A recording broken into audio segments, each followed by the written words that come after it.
I was in high school when I actually got into Peckham because they had a custodial program. They did mention Peckham, which I'm like, okay, I've never heard of Peckham, and I think a lot of people do too. I did just good in my course and needed to burn some high school credits, so I worked for Peckham as like a temp, and then they really liked my attitude and just work ethics that they're like, you know what? Would you like a job? Then I was a custodian for a year. It was just multiple buildings, which that was really cool. Good experience as well. That's actually one of my supervisors just really liked my work and what I did, that there was a opening in the warehouse. When I heard about it, I was just like, I don't know about this. And even my boss is like, hey, you would do really good at this. So I was like, okay, I'll just pass on that, just see what happens next round. Well, it was days. And my boss was like, well, I already put your name in, so you're going to this. Okay, then let's do this. But at the same time, I actually did get an interview for Meyer Distribution Center. It was the same day I had an interview to come down to Peckham Airport for the warehousing and the Meyer, and I'm glad I went the Peckham route because it just seemed like, you know what, I should stick with these guys and see what more can come out of it. I was a forklift driver when I first started. I worked in the receiving department. I worked there for 9 years, not just the airport, messed around when we had the warehouse Grove.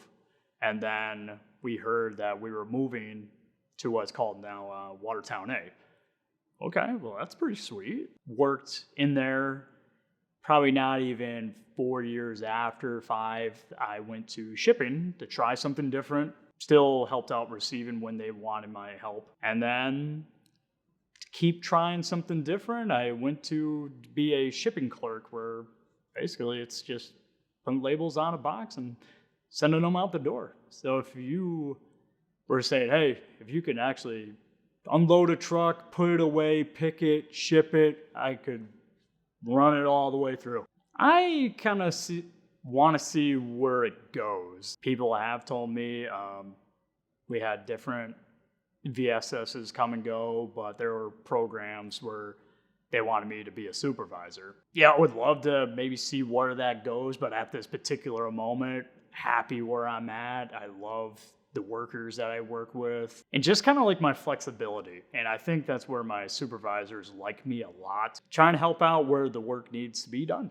But at the moment, perfectly happy. We do have our slow moments where it's just like, okay, waiting for the work, but once it all comes on in, like, hey, let's get this all on the truck. And it's almost like, not really trying to like say a rush, but at the same time, it just feels like, okay, hey, this is important, let's do this.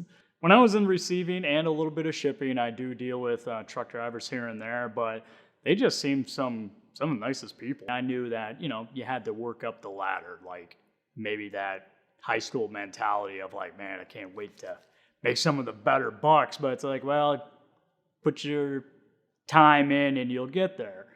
Sure, like I would have got a lot of experience even from the military, but I don't think my heart was all the way in.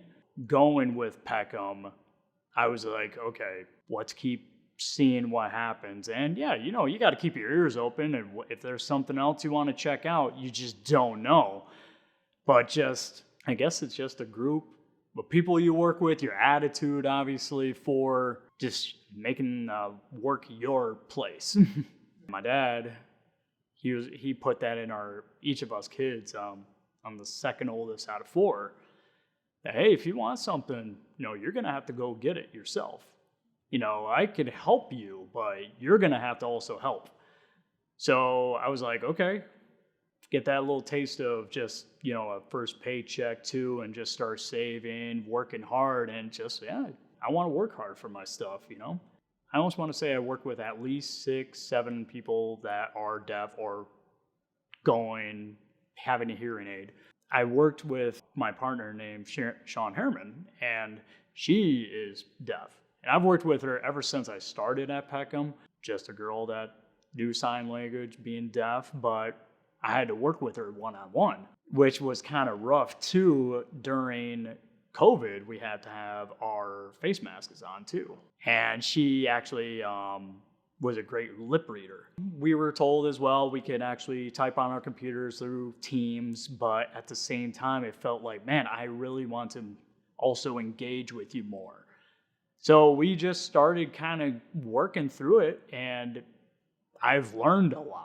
And I've actually learned from multiple people there, picked up along the way, but just, I guess, working one-on-one with somebody and being so close, it's like, wow, it just picked up something new. So that was very exciting.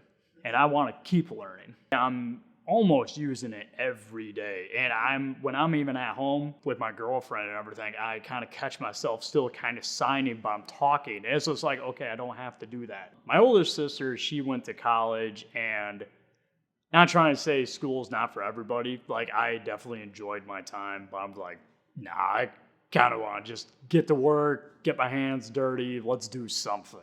And I know even here I've actually took some online classes that edit you, some computer classes that it's almost like rehashing. Even if you go to school or don't go to school, you still need to have that attitude of like, hey, maybe I might not know this, but give me the tools and show me that I can do this. Even like going to college, yeah, it's going to be some long years ahead of you, but hey, just keep it going and you'll be all right. Love staying in shape, working out. I am definitely a gamer. My dad even said, hey, as long as you're here, start saving. Start getting the overtime, saving your money, putting it in the bank, because once you get out on your own, it's going to be a lot harder. And which is true. And I've actually been out on my own for over 9 years.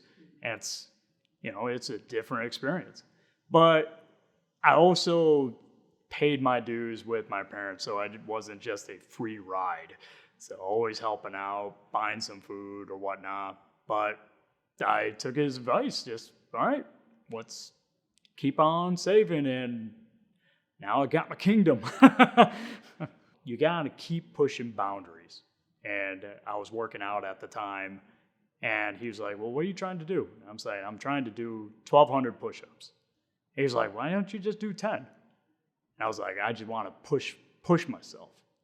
So here it is, metaphorically, I said, I want to push myself, and I want to push through that wall. He's like, well, that's impossible. True, but mentally, I'm going to go through that because I know I can by just the drive. But when you tell yourself, well, you can't do it, well, yeah, you're right. It is impossible. But just put your mind at ease and, man, just can do anything. The most I could do in one go is 400.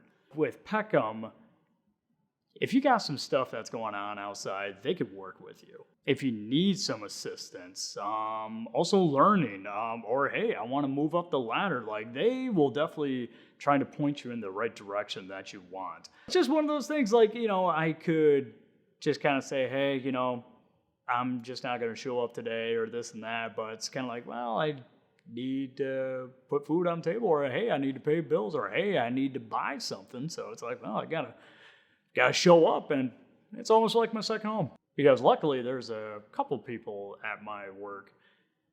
They are in the same warehouse, but they're in a different program of Peckham, so they don't get like paid wise as us, but they're under our roof.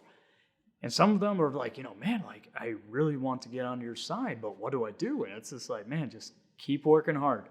Just keep doing what you're doing and don't give up, because it's like, well, not trying to say that they definitely are looking and seeing if you're qualified, but if you're hardly there, but you want something better, well, you're probably not going to get chosen. I want to say we're doing great work if I'm at home or even at work, putting in at least 110%. We all have our good and bad days, but at the end of the day, work needs to be done. I want to give a shout out to the guys in Fabric, Cornflake, Rainbow, you know what you're talking about. My name is Patrick Kruger, and I am the 2022 Supply Chain Worker of the Year. My name is Patrick Kruger, and I am the 2022 Peckham Supply Chain 3PL Worker of the Year.